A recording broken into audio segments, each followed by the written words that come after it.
El bienestar doméstico es algo demasiado importante para dejárselo a los expertos. Los avances en materia de hogar más relevantes han sido llevados a cabo por los usuarios.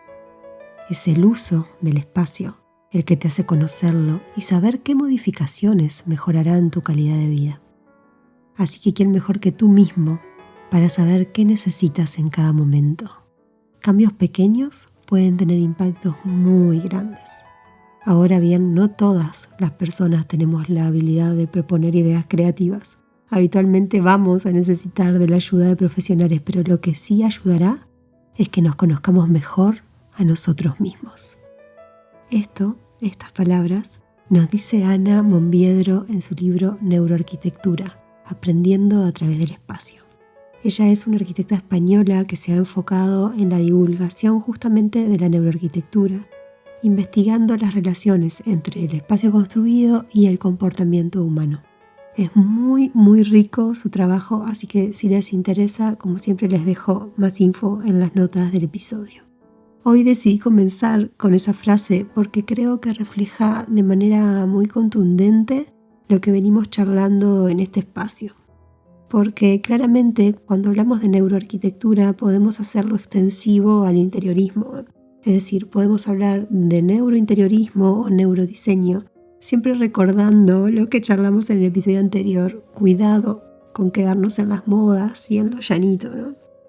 Más adelante, en el mismo libro, ella menciona: siempre digo que la neuroarquitectura es la buena arquitectura, aquellos espacios que se han diseñado teniendo en cuenta a sus habitantes como seres vivos, calidad del aire, calidad de la luz, calidad de los materiales, conexión con el paso del tiempo, relación con el entorno, su impacto en el contexto, etc. Y yo, la verdad, no podría estar más de acuerdo con esto. Creo que a lo largo de la historia encontramos a diseñadores y arquitectos increíbles que hoy podríamos decir que su trabajo estaba basado en estos conceptos que traen las neurociencias, aunque ellos no los conocieran así.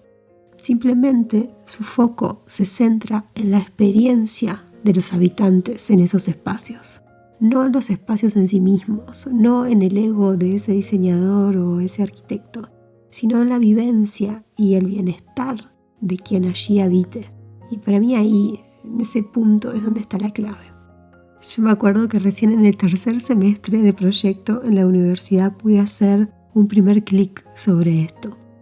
Incluso sin poder en ese momento darle un nombre, me acuerdo perfectamente el momento en el que el profesor, que en ese momento era Jorge Nudelman, me dijo: es que lo importante del diseño es cómo se va a sentir quien viva ahí, sentado abajo de este árbol en este deck, mientras dibujaba el árbol y a la persona en 3 líneas que tenían todo el sentido y captaban perfectamente la emoción. Y a partir de ahí entendí que el diseño de espacios en verdad es el diseño de experiencias. Luego me llevó unos cuantos años más darme cuenta de que esas experiencias determinan quiénes somos y que el diálogo entre espacios y personas es un ida y vuelta infinito. Ahora sí, volviendo a aquella primera cita, lo que me encantaría hoy es contarles un poquito sobre mi método de diseño en el estudio, para que puedan ustedes aplicar los conceptos que les sean útiles en sus propios espacios. Lo último que ella mencionaba en esa cita, creo y con mucha convicción lo creo, que es el punto de partida de toda buena intervención, el conocernos, el darnos el tiempo para indagar dentro nuestro, para hacernos preguntas, a veces preguntas tan básicas como quiénes somos, qué nos gusta, cómo nos sentimos, cómo está nuestro cuerpo, qué nos está diciendo nuestro cuerpo. Por eso, si estás pensando en hacer cambios en cualquier espacio que habites, ya sean cambios grandes o chiquitos, no importa, te invito a que antes quizás de armar el tablero de Pinterest con las fotos de referencia y todos los comentarios de supuestos expertos que no paran de dar tips y tips, antes de eso, la invitación es a regalarte un ratito para estar contigo y desde la mayor sinceridad y amabilidad empezar a observarte. ¿Cómo te sentís cuando pensás en ese espacio y en las posibilidades de intervenirlo? ¿Qué sensaciones despierta en vos? ¿Lográs identificar qué es lo que hace que te sientas así? ¿Cuál es el punto de partida? ¿Por qué necesito un cambio en ese espacio? ¿Qué es lo que quiero regalarme con ese cambio? ¿Cuál es la transformación en mí que estoy buscando? Ese espacio, tal cual está hoy, ¿qué me está diciendo? ¿Hacia dónde lleva mi atención? ¿Qué es lo que me gustaría sentir en él? Y si querés, puedes usar ese tablero de Pinterest que todas y todos tenemos, pero para subir en él no todavía las referencias o las ideas, sino esas imágenes que te despierten las sensaciones que estás buscando generar en ese espacio. Quizás sea la foto de un paisaje, quizás un color, quizás una ciudad, quizás una frase, no importa. Lo importante es qué despierta en ti.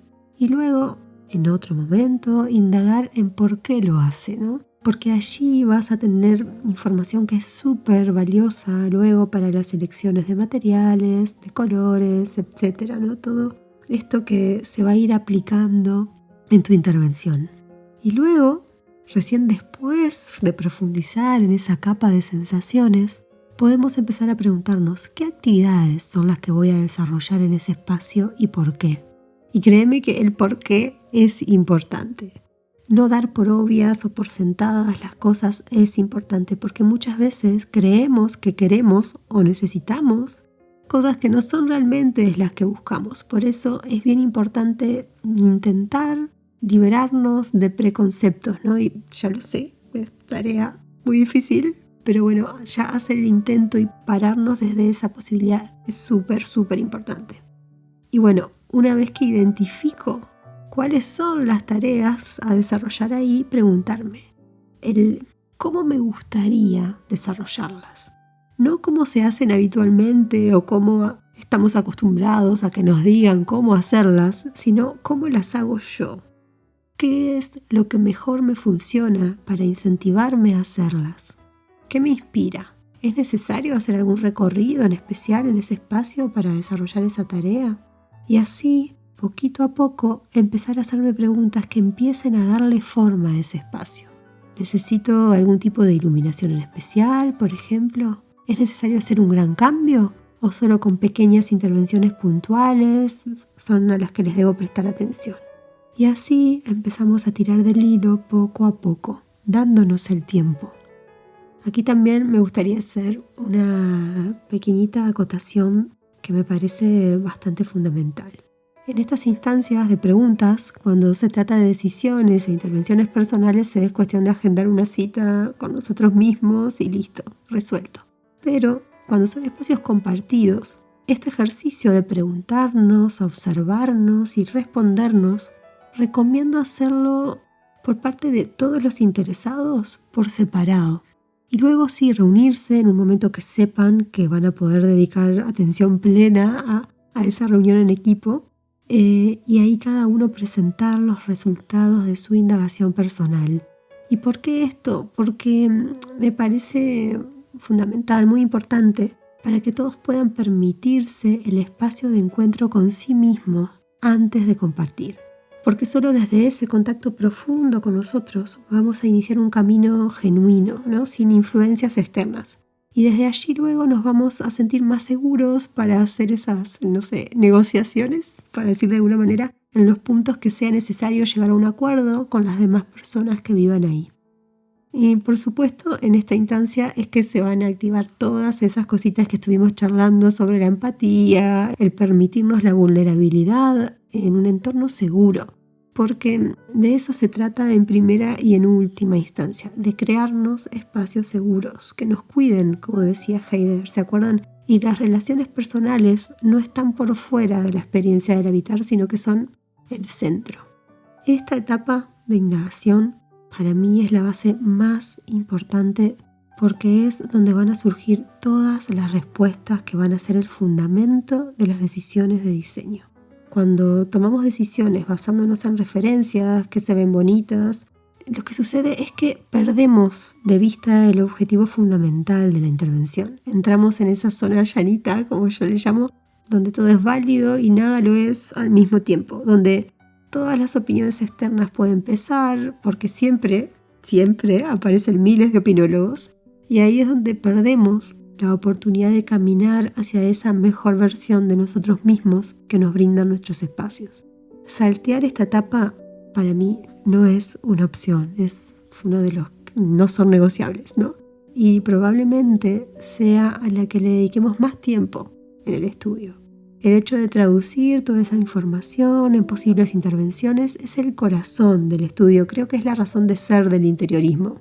La importancia de elegir un determinado color o textura radica no en que se vea bonito o que sea tendencia, sino que responda a todo ese vastísimo mundo emocional y funcional al mismo tiempo. Y recién después de todo ese proceso, vamos a empezar a buscar referencias, pero ya el filtro de cuáles elegir se va a ir generando naturalmente, porque ya vamos a tener claro cuáles son nuestros objetivos y nuestros puntos de partida. Y recién, a partir de ese momento, empieza a jugar un papel importante la creatividad de la que hablaba Ana en aquella primera cita. Y empezamos a materializar en idea de diseño toda esa info que hasta ese momento fue principalmente abstracta, y ahí sí empezamos a armar moodboards viendo combinaciones de materiales y colores, y hacemos muchos croquis estudiando circulaciones y movimientos dentro del espacio, y vemos opciones de iluminación y vemos posibilidades de ventilación, y empezamos a prestar atención a los aromas y a las texturas y a los objetos de decoración que pueden ser importantes para nosotros y su ubicación estratégica, y así un largo etcétera que empieza a dar forma tangible a la intervención final.